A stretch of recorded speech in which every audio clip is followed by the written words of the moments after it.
Hello everyone, welcome to commerce lectures. I am Neha. आज करेंगे हम class 11 microeconomics and topic है हमारा आज का percentage method for measuring price elasticity of supply. So price elasticity of supply हमें निकालनी है। इसके मतलब फार्मूलाज वगैरह हम इसमें पढ़ने वाले हैं। गाइस, ये नोट्स चाहिए तो डिस्क्रिप्शन में लिंक मिल जाएगा, वहाँ से नोट्स आप डाउनलोड कर सकते हैं। तो देखो, सबसे पहले कैसे निकालते हैं। This method is also known as proportionate method, यानी इस मेथड का दूसरा नाम भी है प्रोपोर्शनेट मेथड, ठीक है, या परसेंटेज मेथड हम बोल सकते हैं या फिर प्रोपोर्शनेट मेथड, दो नाम है। According to this method elasticity is measured as ratio of percentage change in quantity supplied to percentage change in price. So इसका क्या फॉर्मूला है, इसमें रेशियो निकालते हैं, यानी दो चीज़ों को डिवाइड किया जाता है। एक तो है percentage change in quantity supplied, ठीक है, उसको किससे डिवाइड किया जाता है, परसेंटेज चेंज इन प्राइस, यानी इन दो चीज़ों को डिवाइड बोल लो, इन दो चीज़ों का रेशियो बोल लो। अगर हम निकालते हैं तो हमारी प्राइस इलास्टिसिटी ऑफ सप्लाई आ जाती है। अब देखो, यही जो बात हमने अभी लिखी हुई पढ़ी है, इसी को अब हम फॉर्मूला में देखते हैं क्या है, प्राइस इलास्टिसिटी ऑफ सप्लाई। तो सबसे ऊपर क्या रखना है, percentage change in quantity supplied, ठीक है, क्या रखना है, ये वाला रखना है ऊपर, percentage change in quantity supplied. नीचे क्या रखना है, परसेंटेज चेंज इन प्राइस, यानी नीचे रखना है अपना ये। इन दोनों का जब रेशियो निकालेंगे तो आंसर अपना आ जाएगा प्राइस इलास्टिसिटी ऑफ सप्लाई।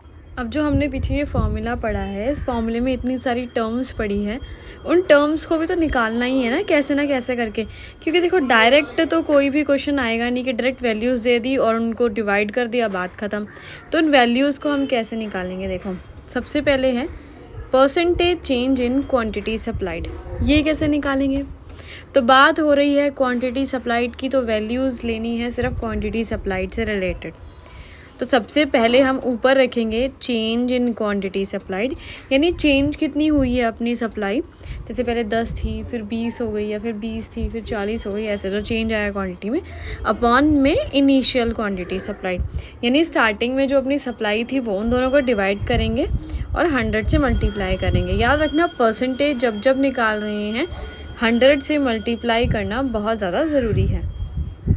चलो ठीक है, अब ये बात पढ़ते हैं कि चेंज इन क्वांटिटी सप्लाइड कैसे निकालते हैं, ठीक है। देखो, आगे पढ़ते हैं। अब यहाँ पे ना, ये पे ट्रायंगल बना हुआ है। ट्रायंगल का मतलब होता है चेंज, कि क्वांटिटी सप्लाइड में कितना चेंज आया है। ये टर्म यहाँ से आई है, ये कैसे निकालेंगे। तो इसका है कि डिफरेंस निकालना है न्यू क्वांटिटी और इनिशियल क्वांटिटी का, यानी स्टार्टिंग में जो अपनी सप्लाई थी वो, और फिर चेंज होके जो नई सप्लाई आई है, जैसे कि 20 थी और 30 हो गई, तो स्टार्टिंग की हो गई 20 और जो चेंज होके बदली है वो हो गई 30। तो इन दोनों का डिफरेंस आ जाएगा चेंज इन क्वांटिटी सप्लाइड। यहाँ 100 से मल्टीप्लाई नहीं करना है क्योंकि परसेंटेज की बात नहीं हो रही है, ठीक है। जहाँ परसेंटेज की बात हो रही है सिर्फ वहीं मल्टीप्लाई करना है। अब देखो, यहाँ पे है परसेंटेज चेंज इन प्राइस, तो परसेंटेज लिखा है तो जाहिर सी बात है 100 से मल्टीप्लाई करना है। और चेंज इन क्या है, प्राइस है, तो प्राइस से रिलेटेड टर्म्स लेनी है सिर्फ। तो सबसे पहले ऊपर लेंगे चेंज इन प्राइस, यानी प्राइस में कितना चेंज आया। स्टार्टिंग में होगा इनिशियल प्राइस, नीचे हमेशा इनिशियल टर्म ही लिखते हैं जो स्टार्टिंग में थी अपनी सबसे पहले, ठीक है। तो देखो, अब ये बात है चेंज इन प्राइस कहाँ से आएगा, यानी जो अभी हमने ये देखा, ये कहाँ से आएगा, new price minus initial price, यानी जो स्टार्टिंग में प्राइस था उसको और किसका डिफरेंस लेना, जो प्राइस बढ़ गया है उसका डिफरेंस लेना, इन दोनों का डिफरेंस लेना। तो समझ आ गई, ये फॉर्मूला है ना, आपको लर्न करने पड़ेंगे। 5-10 बार रीड करोगे ना तो लर्न हो जाएंगे। अभी थोड़े से कंफ्यूजिंग लगेंगे आपको, ये बार बार पढ़ने पे थोड़ा सा नाम फेमिलियर होंगे। तो इलास्टिसिटी ऑफ सप्लाई कैसे निकालनी है। देखो, सबसे पहले हमने क्या पढ़ा था, चेंज इन क्वांटिटी सप्लाइड, ठीक है, तो ये हमने सबसे ऊपर रख दिया। फिर था नीचे अपनी इनिशियल क्वांटिटी, फिर था चेंज इन प्राइस, फिर था इनिशियल प्राइस, ठीक है। ये अपने फॉर्मूले थे और दोनों को हमने डिवाइड किया था और 100 से मल्टीप्लाई किया था। तो ये अभी शॉर्टकट बता रहे हैं इलास्टिसिटी ऑफ सप्लाई के फॉर्मूले का। तो यहाँ पे 100 से 100 कैंसिल हो जाएगा, तो बचेंगी सिर्फ ये चार चीज़ें, यानी change in quantity supplied upon में इनिशियल क्वांटिटी और change in price upon initial price, ठीक है। अब क्या होगा, ये तो आपको सॉल्व करना ही आता है ना, ये ऊपर पहुँच जाते हैं, है ना, ये 2 टर्म्स होते हैं ऊपर पहुंच जाते हैं। तो ये फॉर्मूला आपका यहाँ निकल के आएगा कि change in quantity supplied upon change in price multiply करेंगे इनिशियल प्राइस अपॉन क्वांटिटी से। ठीक है, ये फॉर्मूला आपको ये याद करके रखना है। चलो आगे एक ना एग्जाम्पल कर लेते हैं और अच्छे से क्लियर हो जाएगा। तो देखो यहाँ क्या लिखा हुआ है एग्जाम्पल में, सबसे पहले कि इनिशियल प्राइस था 10 रुपये स्टार्टिंग में, फिर क्या हुआ कि उस पर क्वांटिटी सप्लाइड थी 50 यूनिट। कुछ समय बाद क्या होता है, प्राइस 10 से पहुंच जाता है 12, जिसकी वजह से सप्लायर्स क्या करते हैं, क्वांटिटी सप्लाइड बढ़ा देते हैं 50 से 70, दोनों ही चीज़ें बढ़ गई।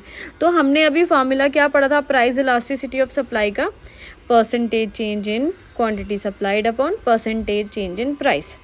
ठीक है, तो मैंने बताया था वैल्यूज़ कभी भी डायरेक्ट नहीं आएगी, परसेंटेज डायरेक्ट नहीं आएगी, आपको निकालनी पड़ेगी।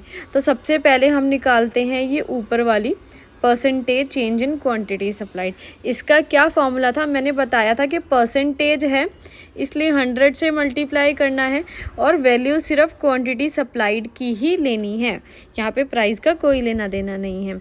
तो सबसे पहले था change in price upon initial जो है, सॉरी चेंज इन प्राइस नहीं, change in quantity supplied upon में इनिशियल क्वांटिटी सप्लाइड। तो देखो सबसे पहले हमने क्या देखा था कि अपनी 50 से 70 हुई थी, तो इन दोनों का डिफरेंस हमने यहाँ ले लिया 70 और 50 का, और इनिशियल कितनी थी 50 थी, नीचे हमेशा इनिशियल वाली लिखनी है, तो यहाँ आगे 40%। अब हमें निकालनी है परसेंटेज चेंज इन प्राइस, ये वाला। ठीक है, तो इसमें क्या करना है, परसेंटेज है इसलिए 100 से मल्टीप्लाई करेंगे और प्राइस लिखा है इसलिए सिर्फ प्राइस की वैल्यूज़ लेनी है। नीचे मैंने बताया था इनिशियल वाला लेते हैं हमेशा, तो ये हो गया इनिशियल वाला 10, और ऊपर हमेशा डिफरेंस रहता है, तो डिफरेंस कितना है 10 और 12 का डिफरेंस आ जाएगा यहाँ पे। तो ये आगे अपनी इलास्टिसिटी ऑफ सप्लाई हम दोनों को जो है क्या कर देंगे, डिवाइड कर देंगे, यानी इसको और इसको, इन दोनों को डिवाइड कर देंगे यहाँ पे। ये आ गई है 2 आपकी। इसके बाद ये वीडियो ख़त्म।